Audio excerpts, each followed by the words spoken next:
Hi all, welcome to football arena. Football ലോകത്തെ ഏറ്റവും മികച്ച പരിശീലകരിൽ ഒരാളായിക്കൊണ്ട് മാറാൻ അർജന്റീൻ പരിശീലകനായ ലയണൽ സ്കലോണിക്ക് ചുരുങ്ങിയ കാലം കൊണ്ട് കഴിഞ്ഞിരുന്നു.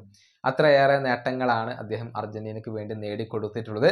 ഏതായാലും കഴിഞ്ഞ ദിവസം അദ്ദേഹം ഒരു അഭിമുഖം നൽകിയിരുന്നു. ഒരുപാട് കാര്യങ്ങളെക്കുറിച്ച് സ്കലോണി സംസാരിച്ചിട്ടുണ്ട്. ഈ അഭിമുഖത്തിൽ തന്നെയാണ് അദ്ദേഹം ചരിത്രത്തിലെ ഏറ്റവും മികച്ച 11 തിരഞ്ഞെടുത്തിട്ടുള്ളത്. അതായത് ഹിസ്റ്റോറിക്കൽ സ്റ്റാർട്ടിംഗ് 11 ആണ് അദ്ദേഹം തിരഞ്ഞെടുത്തിട്ടുള്ളത്. അതിൽ ആരൊക്കെയാണ് ഇടം നേടിയിട്ടുള്ളത് എന്നുള്ളത് നമുക്കൊന്ന് പരിശോധിക്കാം. ഗോൾ കീപ്പർ ആയിക്കൊണ്ട് ജിയാൻ ലൂയിജി ബുഫണയാണ് ഇപ്പോൾ സ്കലോണി തിരഞ്ഞെടുത്തിട്ടുള്ളത്. ഇനി പ്രതിരോധ നിരയുടെ കാര്യത്തിലേക്ക് വരുമ്പോൾ അവിടെ മാൾഡീനി അവിടെയുണ്ട്. അതുപോലെ തന്നെ ബ്രസീലിയൻ ലെജൻഡായ കഫു അവിടെയുണ്ട്. ഇനി നൈബറ്റ് എന്ന ഒരു ഇതിഹാസം അവിടെയുണ്ട്. നെസ്റ്റ എന്ന താരം കൂടി അവിടെ വരുന്നുണ്ട്.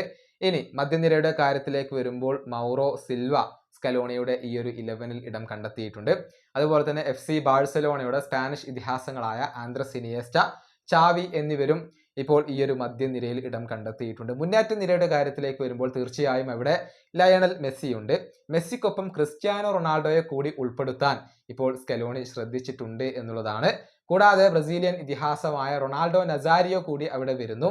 ഇങ്ങനെയാണ് സ്കലോണിയുടെ ഒരു ഹിസ്റ്റോറിക്കൽ 11 വരുന്നത്. തീർച്ചയായും ഫുട്ബോൾ ലോകത്തെ പ്രധാനപ്പെട്ട മികച്ച താരങ്ങളെ ഉൾപ്പെടുത്തിക്കൊണ്ടുള്ള ഒരു 11 തന്നെയാണ് അദ്ദേഹം ഇപ്പോൾ തിരഞ്ഞെടുത്തിട്ടുള്ളത്.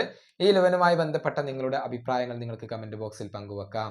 ഈ വീഡിയോയുടെ അവസാനിപ്പിക്കുന്നു. അടുത്ത വീഡിയോയുമായി വീണ്ടും കാണാം.